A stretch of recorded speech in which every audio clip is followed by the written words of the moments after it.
नमस्कार दोस्तों, कैसे हैं आप लोग। मेरा नाम सरब कुमार है और मैं आप लोग को यहाँ पर इतिहास एनसीईआरटी सार संग्रह क्लास 6 टू 12 पढ़ा रहा हूँ, जो कि आपका ये किताब जो है थ्योरी बेस्ड किताब है। और इस किताब से हम लोग पढ़ने जा रहे हैं आपका एंशिएंट हिस्ट्री ऑफ इंडिया पढ़ेंगे। और ये किताब महेश बनवाल की किताब है, ठीक है। तो ये किताब आपकी महेश बनवाल की है।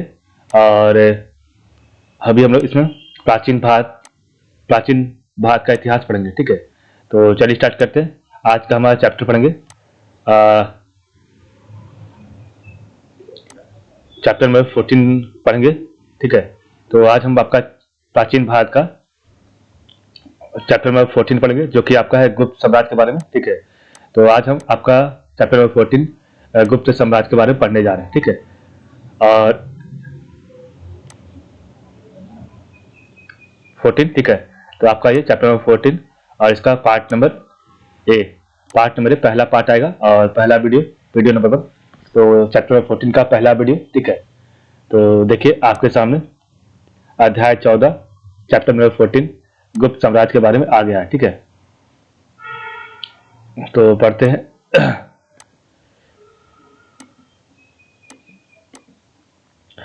कुषाण साम्राज्य के खंडहर पर। तो कुषाण साम्राज्य के खंडहर पर नए साम्राज्य का प्रादुर्भाव हुआ, जिसने अपना आधिपत्य कुषाण और सातवाहन दोनों के राज्य क्षेत्र पर स्थापित किया।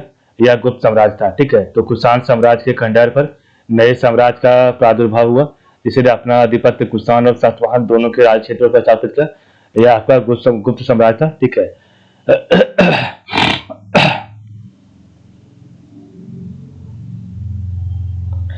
इसने संपूर्ण उत्तर भारत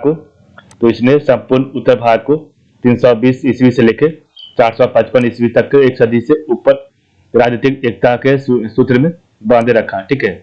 तो इसने संपूर्ण उत्तर भारत को 320 ईस्वी से 455 ईस्वी तक एक सदी से ऊपर राजनीतिक एकता को सूत्र को बांधे रखा, ठीक है। तो ये आपका गुप्त साम्राज्य के बारे में, ठीक है। तो गुप्त साम्राज्य का जो संस्थापक था उसका नाम था श्रीगुप्त, ठीक है।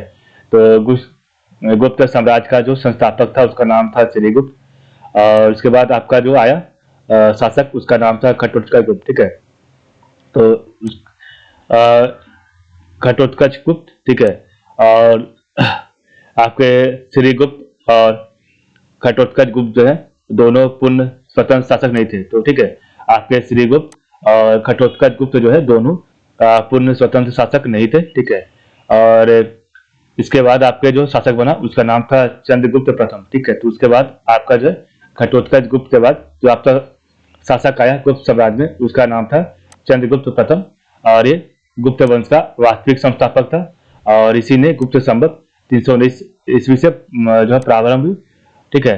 तो आपका इसका जो शासन करने का समय था वो आपका 319 ईस्वी से स्टार्ट होता है, ठीक है। और जिसने गुप्त संवत चला, ठीक है। और चंद्रगुप्त प्रथम के बाद तो आपका चंद्रगुप्त प्रथम के बाद समुद्रगुप्त।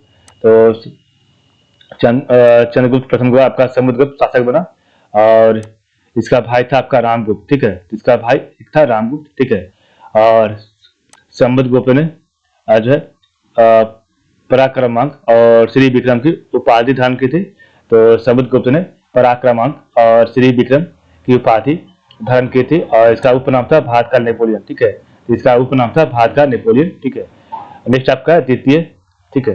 तो आपके समुद्रगुप्त के बाद आपका जो शासक बना गुप्त वंश में उसका नाम था चंद्रगुप्त द्वितीय, ठीक है। और इसकी उपाधि थी विक्रमादित्य, ठीक है। इसकी उपाधि क्या थी? तो विक्रमादित्य उपाधि, ठीक है। और गुप्त काल का स्वर्णयुग था। तो आपका चंद्रगुप्त द्वितीय का जो काल था वो गुप्त काल का स्वर्णयुग था। और इसके समय में चीनी यात्री फाहियान का आगमन हुआ था। तो चंद्रगुप्त द्वितीय के समय में चीनी यात्री फाहियान का आगमन हुआ था, ठीक है। और चंद्रगुप्त द्वितीय के बाद आपका जो शासक बना उसका नाम था कुमारगुप्त प्रथम, ठीक है। तो चंद्रगुप्त द्वितीय के बाद आपका जो शासक बना उसका नाम था कुमारगुप्त प्रथम। और इसकी उपाधि थी महेंद्रादित्य, ठीक है। तो इसकी उपाधि थी महेंद्रादित्य। और इसने नालंदा विश्वविद्यालय के संस्थापक, ठीक है। ये आपका कुमारगुप्त प्रथम नालंदा विश्वविद्यालय का संस्थापक था, ठीक है। और कुमारगुप्त के बाद जो आपका शासक बना उसका नाम था स्कंदगुप्त, ठीक है। तो कुमारगुप्त के बाद जो आपका शासक बना उसका नाम था स्कंदगुप्त। और इसकी उपाधि थी क्रमादित्य, हुनों का आक्रमण, ठीक है, तो क्रमादित्य, हुनों का आक्रमण और गुप्त वंश का ये अंतिम शासक था, ठीक है। तो आपका गुप्त वंश का ये अंतिम शासक था स्कंदगुप्त, ठीक है। और इसकी उपाधि थी क्रमादित्य, ठीक है। इसकी उपाधि क्या थी? तो क्रमादित्य थी। और इसे हुनों का इसने हुनों पर आक्रमण किया था, ठीक है। हुनों का तो हुनों का आक्रमणपा, ठीक है। तो हुनों का आक्रमणपा इसे कहा जाता है, ठीक है, आक्रमणपा, ठीक है।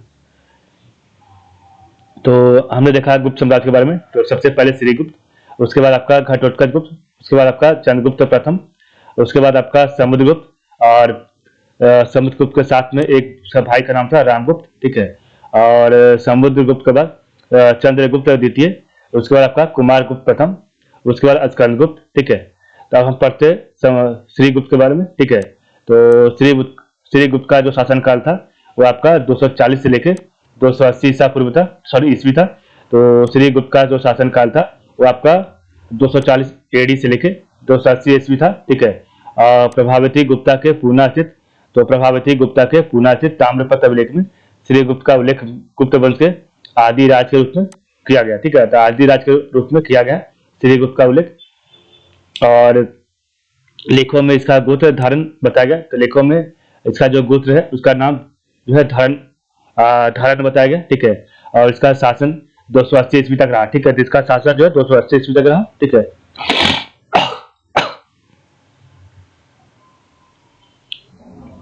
श्रीगुप्त ने महाराज की उपाधि तो श्रीगुप्त ने महाराज की उपाधि धारण की थी। और इस सिंह के अनुसार श्रीगुप्त ने मगध में एक मंदिर का निर्माण करवाया था और मंदिर के लिए 24 गांव दान में दिए थे, ठीक है। तो श्रीगुप्त ने महाराज की उपाधि धारण की थी। और इस सिंह के अनुसार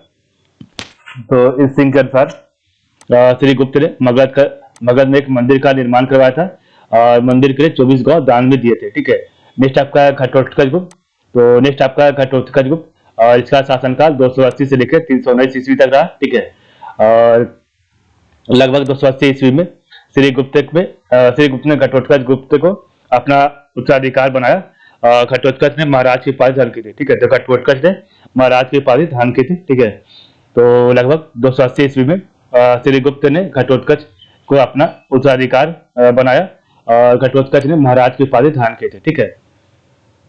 प्रभावती गुप्ता तो प्रभावती गुप्ता के पूना एवं रेदपुर ताम्रपत्र अभिलेखों में घटोत्कच को गुप्त वंश का प्रथम शासक बताया गया, ठीक है। तो प्रभावती गुप्ता के पूना एवं रेदपुर ताम्रपत्र अभिलेखों में घटोत्कच को गुप्त वंश का प्रथम शासक बताया गया है, ठीक है। चंद्रगुप्त प्रथम तो आपके चंद्रगुप्त प्रथम 319 से लेकर 355 ईसा पूर्व सॉरी ईस्वी। तो आपके जो है घटोत्कच के बाद आपका जो शासक बना उसका नाम था चंद्रगुप्त प्रथम और इसका शासनकाल 319 से लेकर 355 ईस्वी तक था, ठीक है। 335 ईस्वी तक, ठीक है। तो 319 से लेकर 335 ईस्वी तक इसका शासनकाल था, ठीक है, चंद्रगुप्त प्रथम का, ठीक है। और घटोत्कच ने यहाँ पर हम देखें तो घटोत्कच ने महाराज की उपाधि धारण की थी, ठीक है।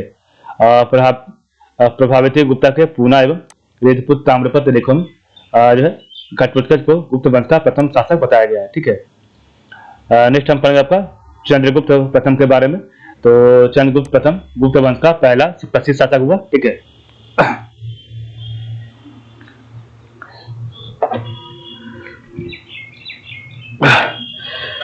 तो चंद्रगुप्त प्रथम गुप्त वंश का प्रथम प्रसिद्ध शासक हुआ और श्रीगुप्त व घटोत्कच महाराज कहलाते थे।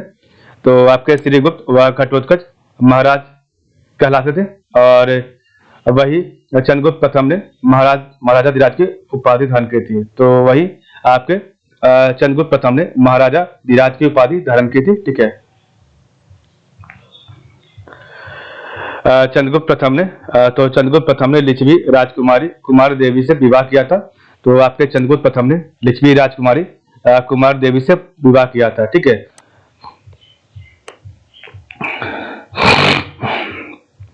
गुप्त वंश में तो आपके गुप्त वंश में सर्वप्रथम चंद्रगुप्त ने आपके चांदी या फिर आपके रजत की मुद्राओं का प्रचलन प्रारंभ करवाया था। तो गुप्त वंश में सर्वप्रथम चंद्रगुप्त प्रथम ने आपके चांदी की सिक्कों का प्रचलन प्रारंभ करवाया था। और चंद्रगुप्त प्रथम महान शासक था। तो चंद्रगुप्त प्रथम आपका महान शासक हुआ क्योंकि उसने 319 ईस्वी में अपने राज्यारोहण की स्थिति में गुप्त संवत चलाया था। ठीक है, तो इसने गुप्त संवत चलाया था। ठीक है,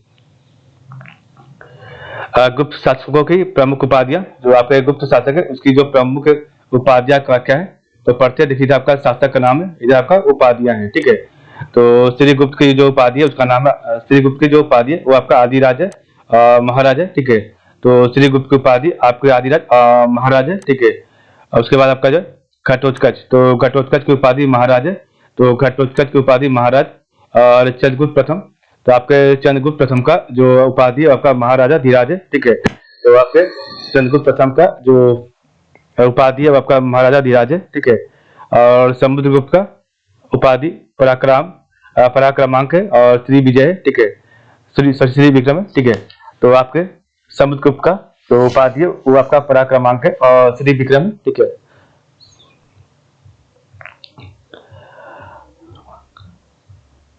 और चंद्रगुप्त द्वितीय विक्रमादित्य का जो आपका उपाधि है वो आपका विक्रमादित्य और विक्रमांक है। ठीक है, और कुमार गुप्त का जो उपाधि वो आपका महेंद्रादित्य है। और स्कंदगुप्त का जो उपाधि है वो आपका क्रमादित्य और सक्रादित्य और सक्रोपम है। ठीक है, तो स्कंदगुप्त का जो आपका उपाधि है वो आपका क्रमादित्य है। ठीक है, सक्रादित्य आपका सक्रोपम है। ठीक है, सक्रोपम। ठीक है, तो आदिराज और महाराज, तो आदिराज और महाराज उपाधि श्रीगुप्त का था। महाराज की उपाधि घटोत्कच गुप्त का है। महाराजा, तो महाराजा धीराज की उपाधि चंद्रगुप्त प्रथम का था।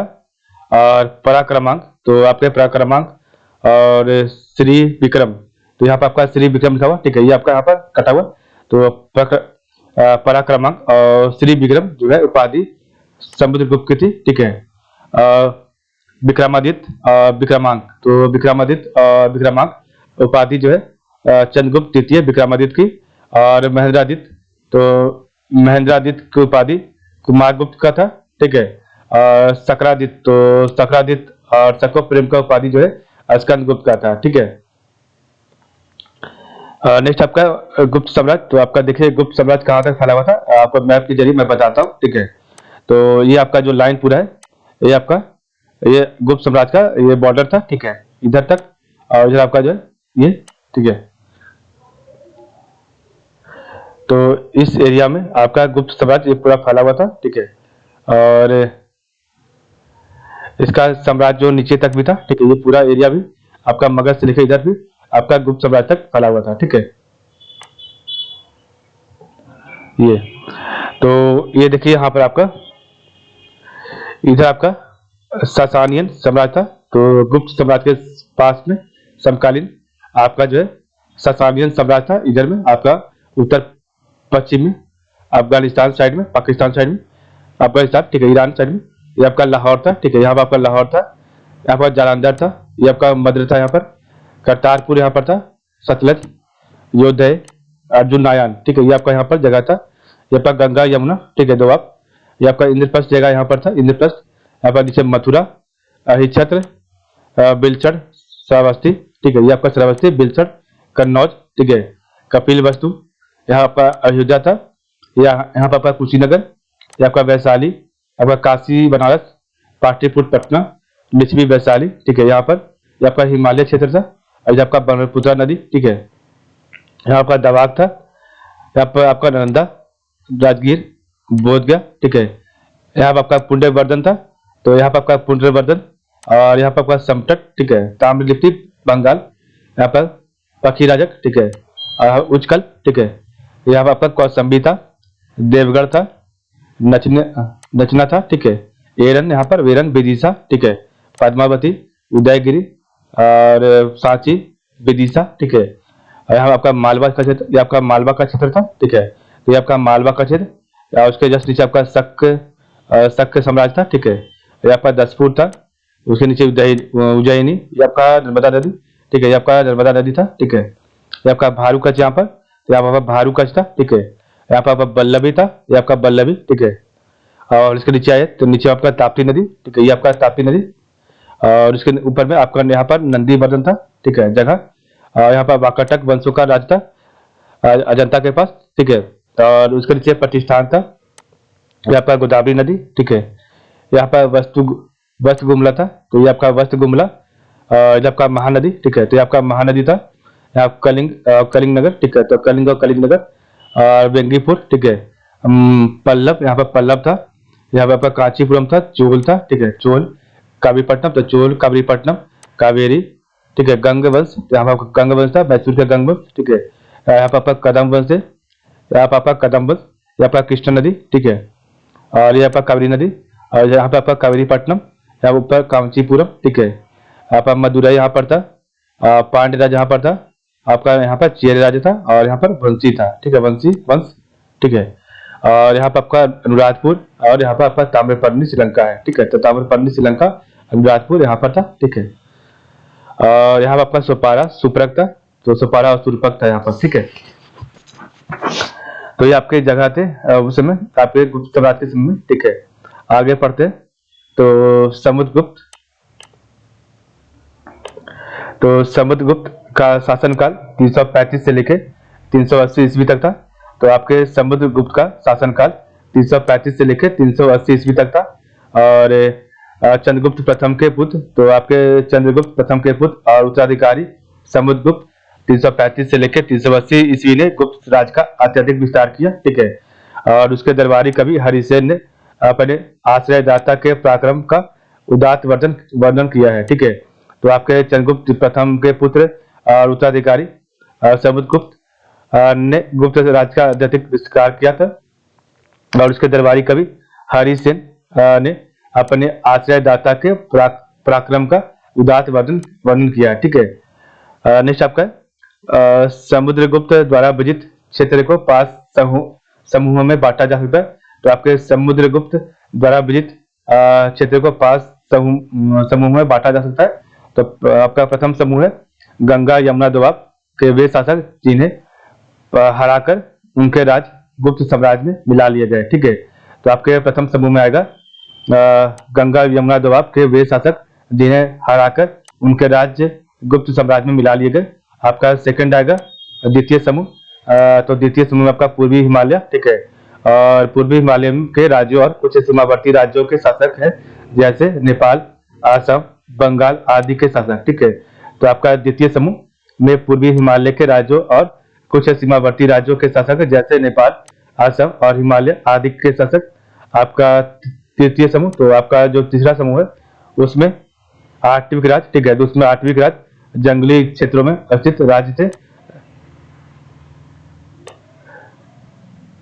जो विंध्य क्षेत्र में पड़ते थे, ठीक है। तो आपका तृतीय समूह में वे आठवीं राज्य जंगली क्षेत्रों में स्थित राज्य थे, जो विंध्य क्षेत्र में पड़ते थे, ठीक है। आपका जो है चतुर्थ समूह, तो आपका चौथा समूह में जो पूर्वी दक्कन और तो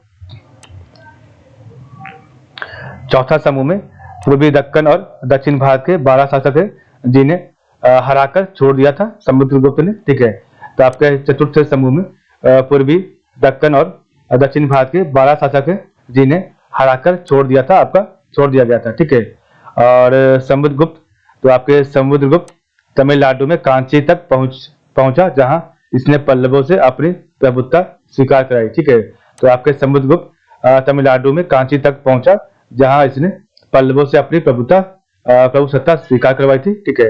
नेक्स्ट आपका है पांचवा समूह, तो शको और कुषाणों के नाम है, जिसमें कुछ अफगानिस्तान में राज करते थे। ऐसा कहा गया है कि समुद्रगुप्त ने उन्हें पदच्युत कर दिया तथा सुदूर देश के शासकों को अपने अधीन कर लिया था, ठीक है। तो पांचवा समूह में आपके जो शको और कुषाणों के नाम है, और जिनमें से कुछ अफगानिस्तान में राज करते थे। और ऐसा कहा गया है कि समुद्रगुप्त उन्हें पदच्युत कर दिया और तथा सुदूर देश के शासकों को अपने अधीन कर लिया था, ठीक है। तो ये आपका 5 समूह था, ठीक है।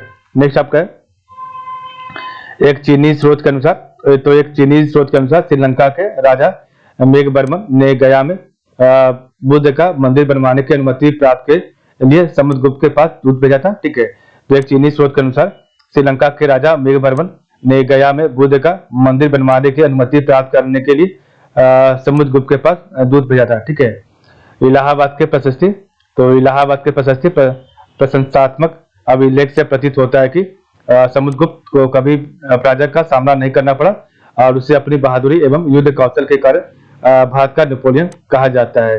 और बी ए स्मिथ ने समुद्रगुप्त को भारत का नेपोलियन कहा है। ठीक है, तो बी ए स्मिथ ने समुद्रगुप्त को भारत का नेपोलियन कहा है। ठीक है,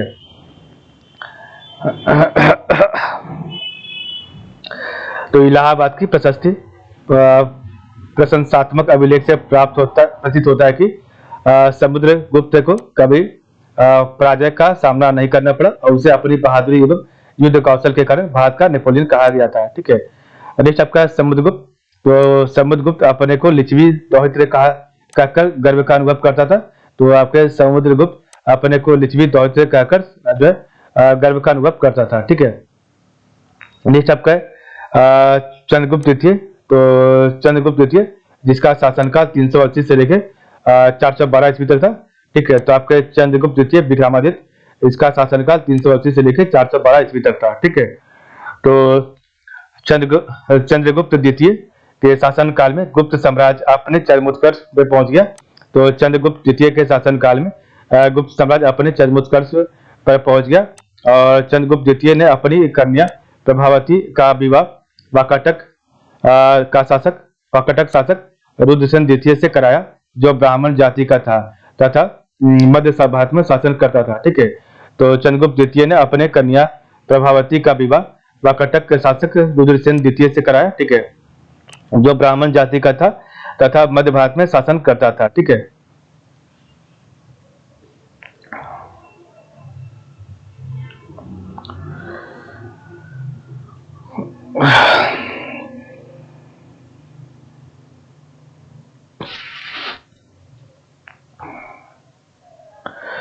वाकाटक राज पर, तो वाकाटक राज पर अप्रत्यक्ष रूप से अपना प्रभाव स्थापित कर चंद्रगुप्त द्वितीय ने पश्चिमी मालवा और गुजरात पर प्रभुत्व स्थापित कर लिया तथा वहां के 400 साल पुराने शक क्षत्रपों के शासन का अंत कर दिया। ठीक है, तो वाकाटक राज्य पर अप्रत्यक्ष रूप से अपना प्रभाव स्थापित कर चंद्रगुप्त द्वितीय ने पश्चिमी मालवा और गुजरात पर प्रभुत्व स्थापित कर लिया और वहां के 400 साल पुराने शक क्षत्रपों के शासन का अंत कर दिया। ठीक है, चंद्रगुप्त द्वितीय, तो चंद्रगुप्त द्वितीय ने उज्जैन को द्वितीय राजधानी बनाया और चंद्रगुप्त द्वितीय ने विक्रमादित्य की उपाधि धारण की थी। ठीक है, तो चंद्रगुप्त द्वितीय ने उज्जैन को द्वितीय राजधानी बनाया और चंद्रगुप्त द्वितीय ने विक्रमादित्य की उपाधि धारण की थी। ठीक है, नेक्स्ट आपका है, तो यह उपाधि इससे पूर्व 57 ईसा पूर्व में उज्जैन के शासक ने पश्चिमी भारत में शक क्षत्रपों पर विजय पाने के उपलक्ष्य में धारण की थी। तो आपका जो है विक्रमादित्य की उपाधि जो है इससे पूर्व जो है 57 ईसा पूर्व में उज्जैन के शासक ने पश्चिमी भारत में शक क्षत्रपों पर विजय पाने के उपलक्ष्य में धारण की थी। चंद्रगुप्त द्वितीय ने, तो चंद्रगुप्त द्वितीय ने 2 रजत मुद्राओं सिल्वर कॉइन्स का सर्वप्रथम प्रचलन करवाया था। तो चंद्रगुप्त द्वितीय ने 2 रजत मुद्राओं सिल्वर कॉइन्स का सर्वप्रथम चलन करवाया था। ठीक है, और चंद्रगुप्त द्वितीय के सिक्के पर देव से लिखा हुआ महरौली से प्राप्त एक लौह स्तंभ में चंद्र नामक शासक की पहचान चंद्रगुप्त विक्रमादित्य से की जाती है। तो चंद्रगुप्त के सिक्के पर देव से लिखा हुआ और महरौली से प्राप्त एक लौह स्तंभ में चंद्र नामक शासक की पहचान चंद्रगुप्त विक्रमादित्य से की जाती है। ठीक है, चंद्रगुप्त द्वितीय, तो चंद्रगुप्त द्वितीय का उज्जैन स्थित दरबार कालिदास और अमर सिंह जैसे बड़े बड़े विद्वानों से विभूषित था। ठीक है, तो चंद्रगुप्त द्वितीय का उज्जैन स्थित दरबार कालिदास और अमर सिंह जैसे बड़े बड़े विद्वानों से विभूषित था। ठीक है, तो आपके चंद्रगुप्त द्वितीय के जो रत्न थे, तो चंद्रगुप्त द्वितीय के आपके रत्न कौन कौन थे? तो ये आपका रत्न का नाम है, आपके जो प्रसिद्ध व्यक्ति थे उनके दरबार में, ये आपका क्षेत्र है, किस क्षेत्र में काम करते थे और उनकी रचना क्या क्या है। ठीक है, उनकी कृति और रचना क्या है तो पढ़ते हैं। तो हरिसेन, तो हरिसेन आपके जो कि कवि थे। ठीक है, तो हरिसेन कवि थे और इनकी रचना कविता है, ठीक है। वराहमिहिर, तो वराहमिहिर आपके खगोल विज्ञान के क्षेत्र में थे और इनकी रचना बृहद संहिता है, ठीक है। तो वराहमिहिर ने बृहद संहिता लिखा है, ठीक है। नेक्स्ट आपका है वर रुचि, तो वर रुचि का क्षेत्र व्याकरण था और इनकी रचना व्याकरण संस्कृत व्याकरण है, संस्कृत व्याकरण, ठीक है। धन्वंतरी, तो धन्वंतरी का आपका क्षेत्र चिकित्सा है और इनका जो इनकी रचना है वो आयुर्वेद चिकित्सा पुस्तक है, ठीक है। तो आयुर्वेद चिकित्सा पुस्तक है। और छापनक, तो छापनक का आपका जो क्षेत्र है वो आपका ज्योतिष विद्या है और इन्होंने ज्योतिष शास्त्र में जो है रचना ज्योतिष शास्त्र की रचना की है, ठीक है। तो छापनक का आपका क्षेत्र जो है आपका ज्योतिष विद्या है और इनकी रचना ज्योतिष शास्त्र है। अमर सिंह, तो अमर सिंह जो है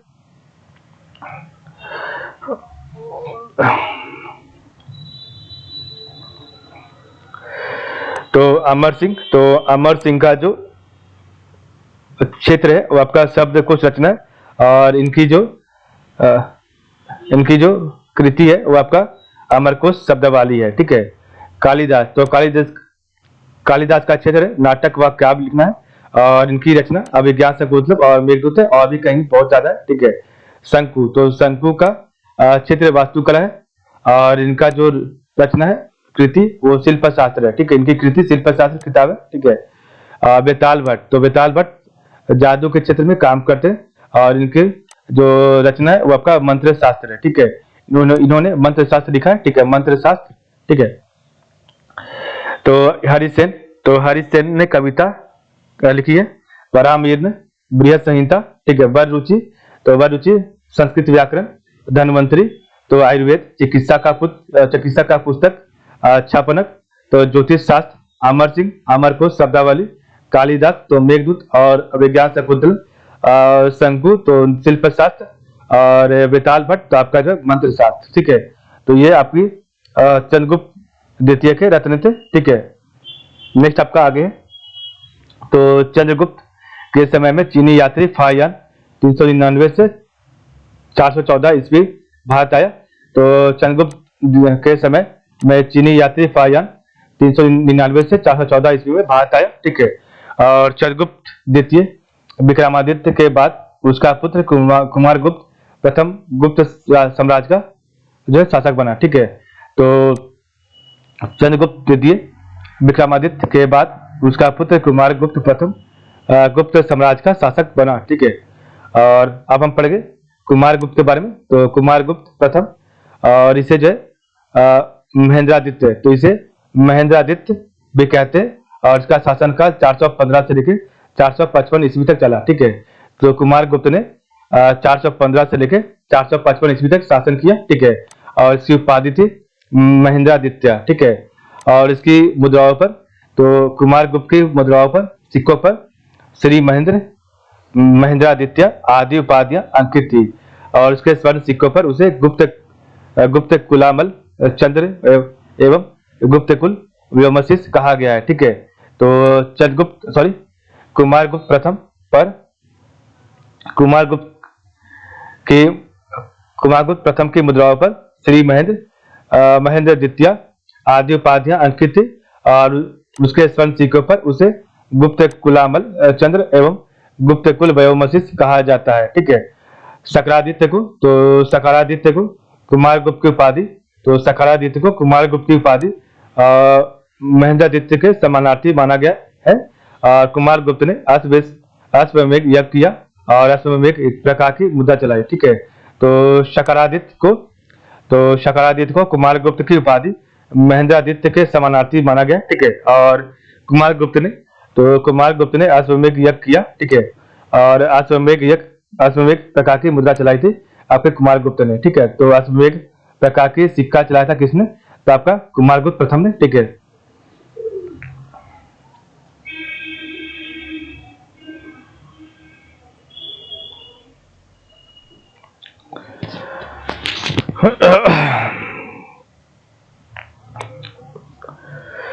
कुमारगुप्त प्रथम के शासनकाल में नालंदा विश्वविद्यालय की स्थापना की गई थी और विश्वविद्यालय में समय की माप के लिए जल घड़ी का प्रयोग किया जाता था और प्रत्येक छात्र एवं छात्राओं के लिए विश्वविद्यालय में प्रवेश के लिए प्रतियोगी परीक्षा से गुजरना पड़ता था। ठीक है, तो विश्वविद्यालय में समय की माप के लिए जल घड़ी का प्रयोग किया जाता था और प्रत्येक छात्र एवं छात्राओं के लिए विश्वविद्यालय में प्रवेश के लिए प्रतियोगी परीक्षा से गुजरना पड़ता था। ठीक है, नेक्स्ट आपका है कुमार गुप्त के समय में।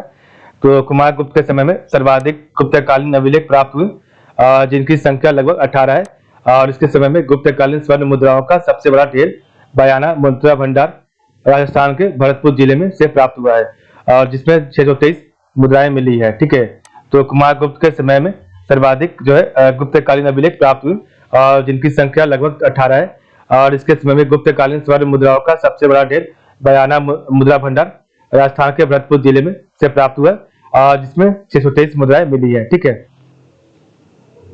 नेक्स्ट आपका है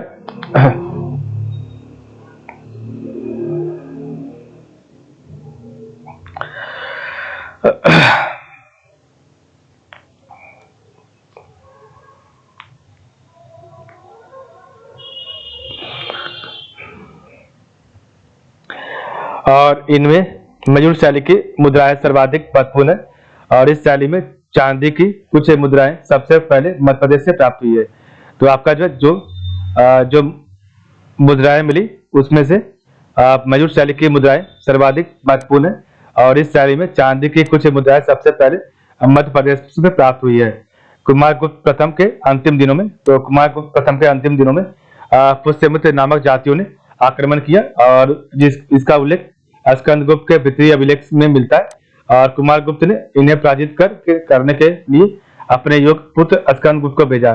स्कंद गुप्त पुष्यमित्र को पराजित करने में सफल हुआ था। ठीक है, तो कुमार गुप्त प्रथम के अंतिम दिनों में पुष्यमित्र नामक जातियों ने आक्रमण किया। ठीक है, और इसका उल्लेख स्कंद गुप्त के वित्तीय अभिलेख में मिलता है। ठीक है, तो इसका उल्लेख स्कंद गुप्त के वित्तीय अभिलेख में मिलता है।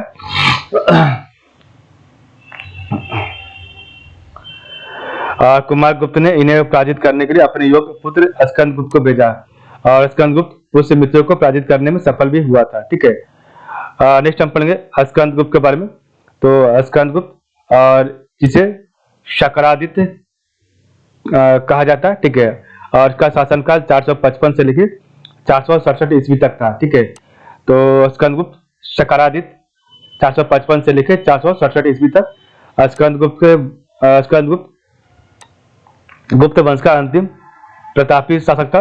आपका होम अभिलेख से विदित होता है कि इसने शकरादित्य की उपाधि धारण की थी। ठीक है, तो स्कंद गुप्त वंश का अंतिम प्रतापी शासक था और होम अभिलेख से विदित होता है कि इसने शकरादित्य की उपाधि धारण की थी। हुनों का गुप्त साम्राज्य पर आक्रमण स्कंद गुप्त के शासनकाल की महत्वपूर्ण घटना थी और श्वेत हुनों को पूर्वी हुन भी कहा जाता है। तो श्वेत हुनों को पूर्वी हुन भी कहा जाता है और जिन्होंने हिंदू कुश पार करके गांधार प्रदेश पर आक्रमण किया तथा गुप्त साम्राज्य के कुछ भाग पर अधिकार कर लिया था। ठीक है, तो हुनों का गुप्त साम्राज्य पर आक्रमण स्कंद गुप्त के शासनकाल की महत्वपूर्ण घटना थी और श्वेत हुनों को पूर्वी हुन भी कहा जाता है और जिन्होंने हिंदू कुश पार कर गांधार प्रदेश पर आक्रमण किया तथा गुप्त साम्राज्य के कुछ भागों पर अधिकार कर लिया। ठीक है, स्कंद गुप्त न केवल एक योग्य सैन्य संचालक था अपितु एक आदर्श प्रशासक भी था। ठीक है, और जूनागढ़ अभिलेख से पता चलता है कि उसने सौराष्ट्र प्रांत में परमदत्त को अपना राज्यपाल नियुक्त किया था। ठीक है, तो स्कंद गुप्त न केवल एक योग्य सैन्य संचालक था अपितु एक आदर्श प्रशासक भी था।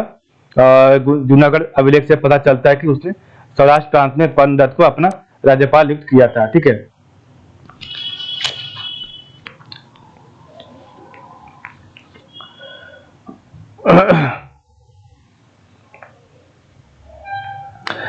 इस लेख में तो आपका जो इस लेख में आपका जूनागढ़ अभिलेख में गिरनार के प्रशासक चक्रपाली द्वारा सुदर्शन झील के बांध के पुनर्निर्माण का वर्णन है।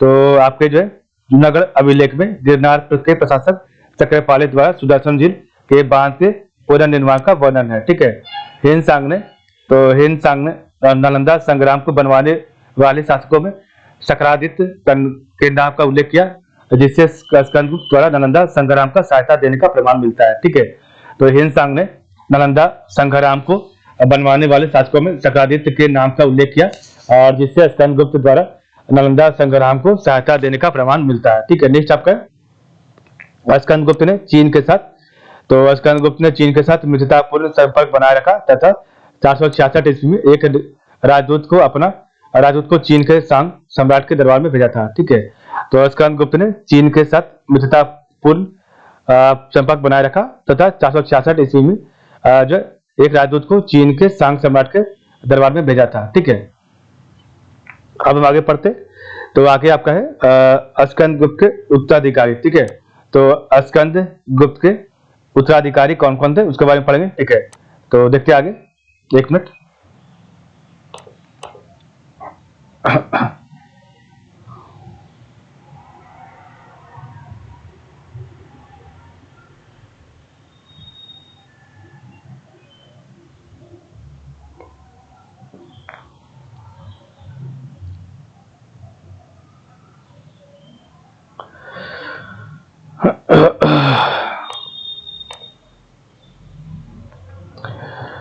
तो आपके स्कंदगुप्त के जो उत्तराधिकारी, तो सबसे पहले आपका पुरुगुप्त। ठीक है, तो पुरुगुप्त, इनका शासनकाल 467 से लेके 476 ईस्वी तक था। ठीक है, तो पुरुगुप्त का शासनकाल 467 से लेके 476 ईस्वी तक था, और यह कुमारगुप्त प्रथम का पुत्र था। ठीक है, तो आपका पुरुगुप्त कुमारगुप्त प्रथम का पुत्र था तथा स्कंदगुप्त का सौतेला भाई था। ठीक है, तो स्कंदगुप्त का सौतेला भाई था, और संभवतः स्कंदगुप्त संतानहीन था, और उसके बाद सत्ता पुरुगुप्त के हाथों में आ गई। ठीक है, तो यह कुमारगुप्त प्रथम का पुत्र था तथा स्कंदगुप्त का सौतेला भाई था, और संभवतः स्कंदगुप्त संतानहीन था, और उसके बाद सत्ता पुरुगुप्त के हाथों में आ गई। ठीक है, नेक्स्ट आपका भित्री अभिलेख। तो भित्री मुद्रा लेख में उसकी माता का नाम महादेवी अनंत देवी तथा पत्नी का नाम चंद्र देवी मिलता है। चूंकि वह वृद्धावस्था में शासक हुआ, अंततः उसका शासन अल्पकालीन रहा, और उसके समय में गुप्त साम्राज्य अवंती प्रारंभ हो गई। ठीक है, तो आपका जो भित्री मुद्रालेख में उसकी माता का नाम महादेवी अनंत देवी था। ठीक है, और पत्नी का नाम चंद्र देवी मिलता है। ठीक है, और चूंकि वह वृद्धावस्था में शासक हुआ, अंततः उसका शासन अल्पकालीन रहा, और उसके समय में गुप्त साम्राज्य की अवंती प्रारंभ हो गई थी। ठीक है,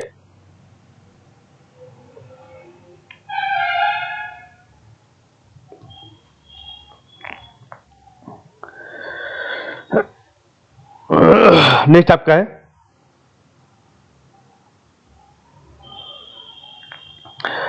कुमारगुप्त द्वितीय। तो आपका कुमारगुप्त द्वितीय जो है पुरुगुप्त का उत्तराधिकारी था।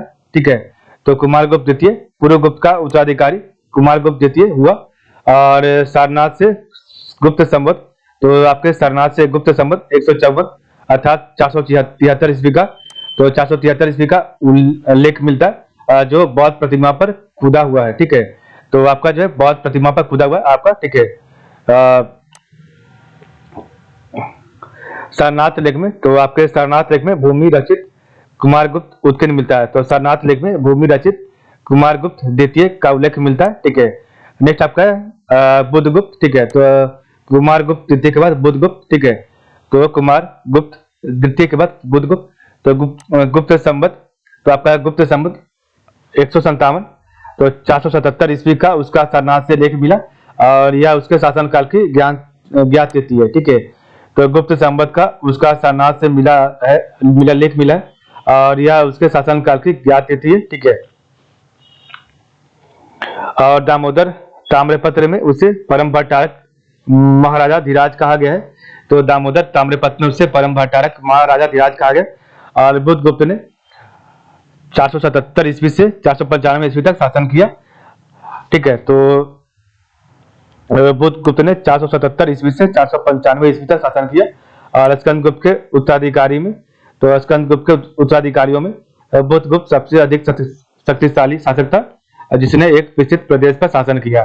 तो स्कंदगुप्त के उत्तराधिकारियों में बुद्धगुप्त सबसे अधिक शक्तिशाली शासक था, और जिसने एक विस्तृत प्रदेश पर शासन किया था।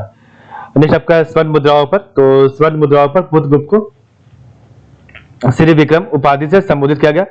तो आपके स्वर्ण मुद्राओं पर बुद्धगुप्त को श्री विक्रम उपाधि से संबोधित किया गया था। ठीक है, और बुद्धगुप्त, तो आपका बुद्धगुप्त बौद्ध मतानुयायी था और चीनी यात्री हेनसांग के विवरण से ज्ञात होता है कि वह अंतिम गुप्त सम्राट था जिसने हिमालय से लेकर नर्मदा नदी तक तथा मालवा से लेकर बंगाल तक विस्तृत भूभाग पर शासन किया था। ठीक है। तो बुद्धगुप्त बहुत मतानुयायी था। ठीक है। और चीनी यात्री हेनसांग के विवरण से ज्ञात होता है कि वह अंतिम गुप्त सम्राट था जिसने हिमालय से लेकर नर्मदा नदी तक तब मालवा से लेकर बंगाल तक के विस्तृत भूभाग पर शासन किया था। ठीक है। नेक्स्ट आपका है नरसिंहगुप्त। ठीक है। तो नरसिंहगुप्त और इसका उपाधि था बालादित्य। ठीक है। तो बालादित्य बोलते थे नरसिंहगुप्त को। ठीक है।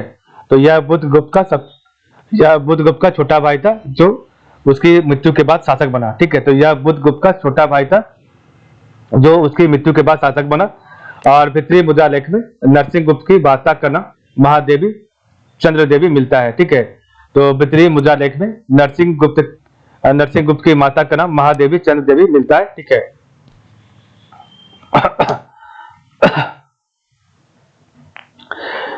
नेक्स्ट हम पढ़ेंगे परवर्ती गुप्त शासक के बारे में। तो परवर्ती गुप्त शासक के बारे में यहाँ पर दिया गया। ठीक है। तो जो हम पढ़ा उसी के बारे में एक डायग्राम दिया गया। तो परवर्ती गुप्त शासक, तो सबसे पहले आपका स्कंदगुप्त के उत्तराधिकारी तो आपके पुरुगुप्त थे। ठीक है। सबसे पहले पुरुगुप्त, उसके बाद आपका कुमारगुप्त द्वितीय, उसके बाद आपका जो है बुद्धगुप्त, उसके बाद आपका नरसिंहगुप्त। ठीक है।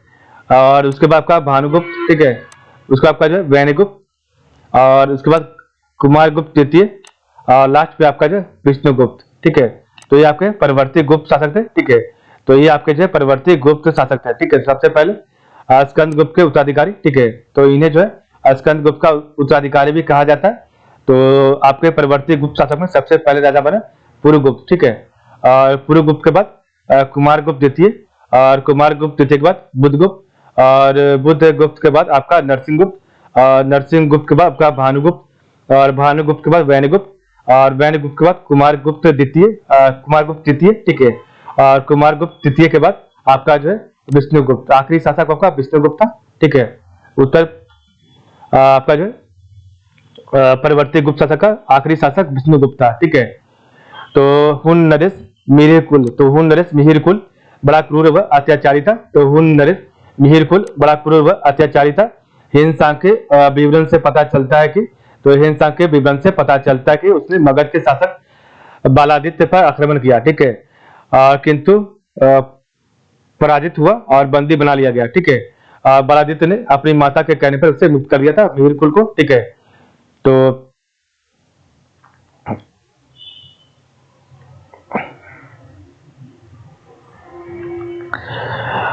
नरसिंहगुप्त बौद्ध मतानुयायी था। तो नरसिंहगुप्त बौद्ध मतानुयायी था और उसने बौद्ध विद्वान वसुबंधु की शिष्यता ग्रहण की थी।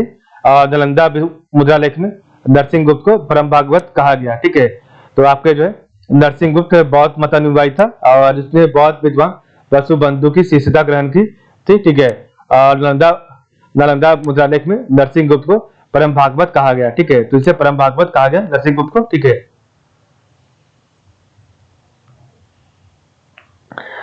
नेक्स्ट आपका है भानुगुप्त। तो भानुगुप्त का एरन से एक प्रस्तर स्तंभलेख प्राप्त हुआ और यह 510 ईस्वी का है। और इस लेख में उसी के मित्र गोपराज का उल्लेख है जिसके हुनों के विरुद्ध भानुगुप्त की ओर से युद्ध करते हुए मृत्यु हो गई थी तथा उसकी पत्नी अग्नि में जलकर सती और सती प्रथा का प्रथम अभिलेखी साक्ष्य हो गए। मिलता है यहीं से। ठीक है। तो भानुगुप्त का एरन से एक प्रस्तर स्तंभलेख प्राप्त हुआ और यह 510 ईस्वी का है। और इस लेख में उसके मित्र गोपराज का उल्लेख है और इसी हुनों के विरुद्ध भानुगुप्त की ओर से युद्ध करते हुए मृत्यु हो गई थी तथा उसकी पत्नी अग्नि में जलकर सती हो गई थी। ठीक है। और सती प्रथा का प्रथम उल्लेख अभिलेखी साक्ष्य यहीं से मिलता है। ठीक है। बुद्धगुप्त के बाद तो आपके बुद्धगुप्त के बाद पूर्वी मालवा में जो हुन सत्ता स्थापित हुई उसी का अंत करने के लिए भानुगुप्त ने यह युद्ध किया और इसमें उसे सफलता प्राप्त हुई और इस युद्ध को स्वतंत्रता संग्राम की संज्ञा दी गई है। ठीक है। तो यहाँ पर बात करें तो नरसिंहगुप्त बौद्ध मतानुयायी था और उसने बौद्ध विद्वान वसुबंधु की शिष्यता ग्रहण की थी। ठीक है। और नालंदा मुद्रा लेख में नरसिंहगुप्त को परम भागवत कहा गया। ठीक है। और यहाँ पर आपका जो था यहाँ पढ़िए देखिए हुन नरेश मिहिरकुल। तो हुन नरेश मिहिरकुल बड़ा क्रूर व अत्याचारी था और हिंद सांग के विवरण से पता चलता है कि उसने मगध के शासक बालादित्य पर आक्रमण किया, किंतु पराजित हुआ और बंदी बना लिया गया। बालादित्य ने अपनी माता के कहने पर उसे मुक्त कर दिया था, ठीक है। और इसके बाद जो है बुद्धगुप्त के बाद पूर्वी मालवा में जो हुन सत्ता स्थापित उसे का अंत करने के लिए भानुगुप्त ने यह युद्ध किया, ठीक है। और इसमें उसे सफलता प्राप्त हुई और इस युद्ध को स्वतंत्रता संग्राम की संज्ञा दी गई है, ठीक है। तो आपका ये जो युद्ध हुआ था इसके बारे में बात करें, ठीक है। नेक्स्ट आपका वैनगुप्त। तो आपका वैनगुप्त क्या है, तो इसके विषय में जानकारी का मुख्य स्रोत गुनैदर बांग्लादेश के कोमिल्ला में स्थित का ताम्रपत्र जो गुप्त संवत 188 अर्थात 507 ईस्वी का है, ठीक है। तो इसके विषय में जानकारी का मुख्य स्रोत गुनैदर बांग्लादेश के कोमिल्ला में स्थित का ताम्रपत्र जो गुप्त संवत 507 ईस्वी का है, ठीक है।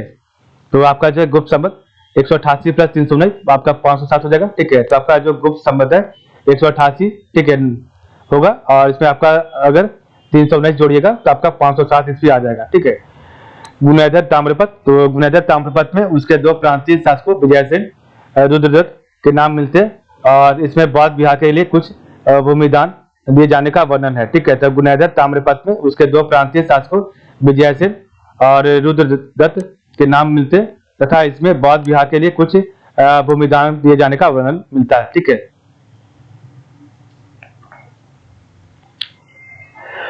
नेक्स्ट आपका है कुमारगुप्त तृतीय।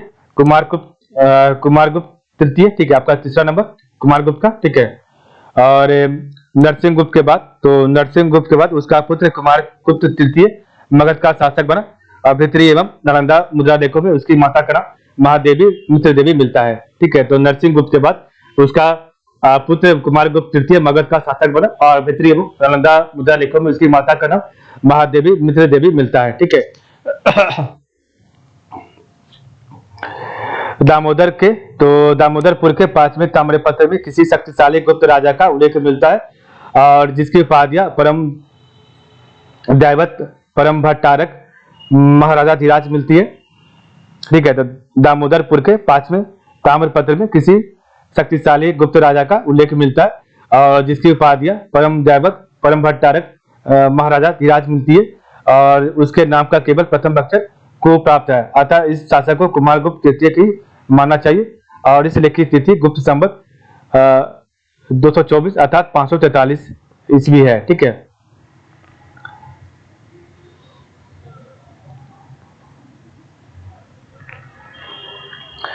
नेक्स्ट आपका है विष्णुगुप्त। तो कुमारगुप्त तृतीय गुप्त वंश का अंतिम महान शासक था और नालंदा से प्राप्त एक मुद्रा लेख में विष्णुगुप्त का लेख मिलता है जो संभवतः उसका पुत्र था और जो 550 ईस्वी तक राज करता रहा और इसके बाद गुप्त सम्राट पूर्णतः छिन्न-भिन्न हो गया था, ठीक है।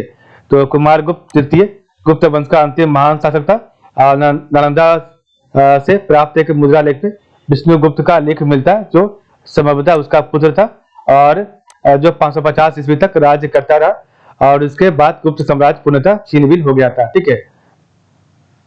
नेक्स्ट आपका है गुप्त साम्राज्य का पतन। तो आपका गुप्त साम्राज्य का पतन कैसे हुआ, तो चंद्रगुप्त तृतीय के उत्तराधिकारियों को ईसा की 5वीं सदी के उत्तरार्ध में मध्य एशिया के हुनों के आक्रमण का सामना करना पड़ा, ठीक है। तो इसको जो हम लोग कल पढ़ेंगे, ठीक है। तो आपका जो है चैप्टर नंबर 15 जो है चैप्टर नंबर 15 का पार्ट नंबर बी, ठीक है, आपका गुप्त वंश, ठीक है। और वीडियो नंबर 2 कल पढ़ेंगे जो कि आपका गुप्त साम्राज्य के पतन से स्टार्ट होगा, ठीक है। तो कल हम आपका गुप्त साम्राज्य के पतन से स्टार्ट करेंगे, ठीक है। और आज के लिए बस इतना ही और आप लोग का बहुत बहुत धन्यवाद।